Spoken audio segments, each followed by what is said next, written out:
Make sure you introduce yourselves. Start with Ira. Hey Luke, how you doing? Good, how are you? Good. I'm Ira Schofel, WarChant.com. Man, if you obviously played at high levels of college football. What was it attracting you about Florida State? What attracted you to Florida State coming off of the season they just came off of?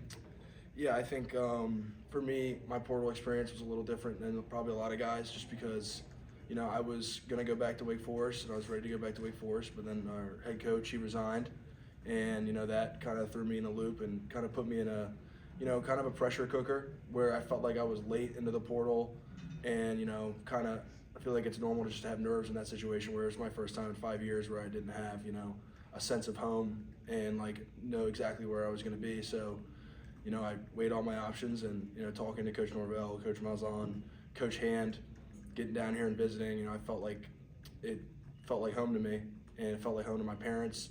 They embraced my parents and myself, and, you know, right away I felt like it was a good fit.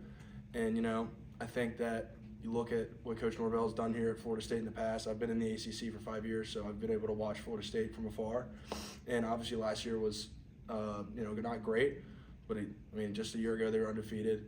The year before that, I think they won 8 or 9 games in a row, and there's steady improvements is what I've seen from Florida State from afar, and I'm excited to be a part of it. I'm gonna go up front here to Chris. I know you come from a football family, so I'm sure coaches matter to you a great deal. When you talk to Coach Hand, what is it about him that stands out to you as a guy who wants to get further developed in the college game?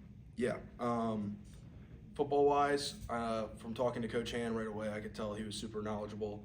You know, he's someone that, you know, he's talking to me about techniques, talking to me about schemes, stuff like that. When I came down here, we were breaking down tape, and I liked everything he had to say, and I liked the way that he approaches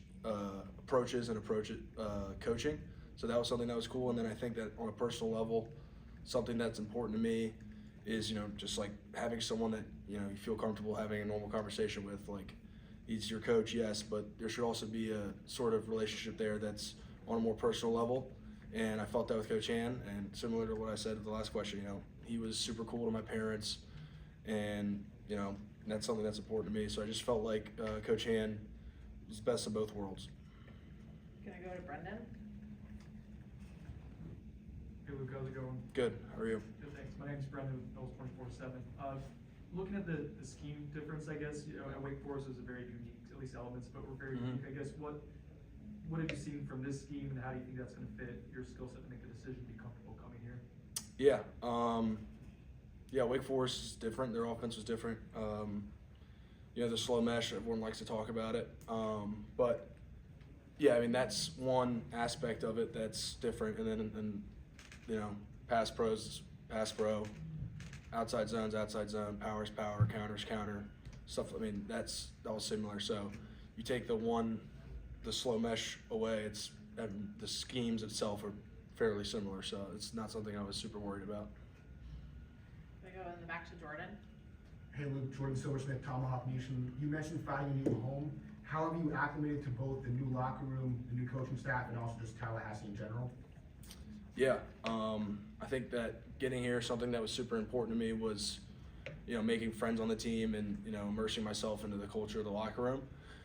And it's something new for me. I haven't done it in 5 years. I did it when I was a freshman at Wake Forest, but I hadn't done it, and now I'm 23 years old, so it's a little different. And I'm sure it's hard for guys that have been here to welcome in a transfer, but honestly, they've been super welcoming. The O-line room's been super welcoming to me. Everyone's, you know, welcomed me with open arms, and something I really appreciate. And I think that made the transition for me a lot easier. Gonna go to Ira. You know, historically, offensive line play is just always, there's always been so much talk about continuity and guys developing that chemistry over years. And but in college football now, it almost seems like impossible. How have things gone so far with, you know, bringing in these other transfers and then the returning guys kind of coming together?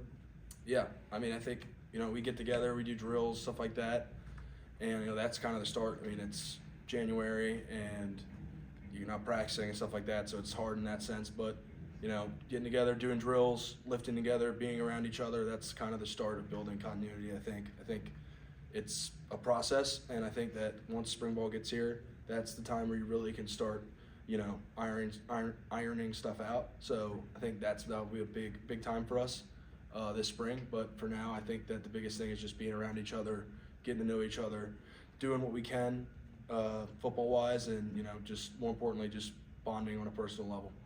Have time for a couple more. We're gonna go up front to Chris. I realized I didn't introduce myself last time. Chris Knee with Knowles 24/7.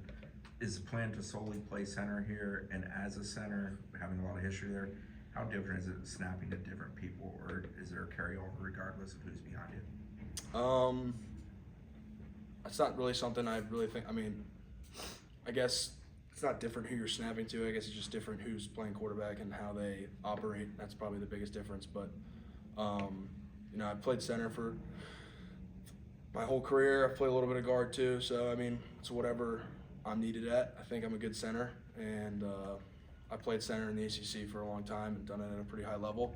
So I'm comfortable there. And if they need me to play guard, I feel like I can do that too. And I've done that before in the ACC. So it's whatever Coach Norvell, Coach Malzahn, and Coach Hand think is best for the team. Gonna go to Brendan here. We got time for a few more. Can you talk about your relationship with Tommy Castellanos? I guess, did you guys talk during your recruiting process? And obviously you're together now. I guess, how's that relationship been so far? Yeah, Tommy, Instagram DM'd me when I went to the portal and was like, come to Florida State. And I was just like, all right, we'll see what happens. And then I committed, and then we started texting right away. And, you know, through that, you know, he's helped me when I was moving in. He was already down here, so he helped me move in, stuff like that. Was checking up on me, making sure I felt comfortable, stuff like that. So that was cool. And, you know, he's a really good dude. And 3 weeks I've gotten to get to know him. I can only say good things about him. He's a really genuine, good person. So. All right, we're gonna go to the last one for Aslan. Aslan Educated with theborchant.com. Luke, with all these new guys coming together, I don't know if leadership is that much more important in this day and age, or if it's, you know, it's just all about talent, but are you trying to develop a leadership role? Have the coaches told you about who's they're looking at and leaning on, or is that something just organically has to happen? Yeah, I don't think like leadership can be faked and stuff like that. And I think as a new guy, first thing you have to do is build trust if you want to be a leader. And you know, I was captain at Wake Forest, and I was a leader at Wake Forest for a good amount of time, and that was in part because I built trust over such a long period of time. So I mean, I'm not gonna force anything, and that's not my position to do. I'm not gonna sit here and try to force myself into a leadership role, because that's not how good leaders are born.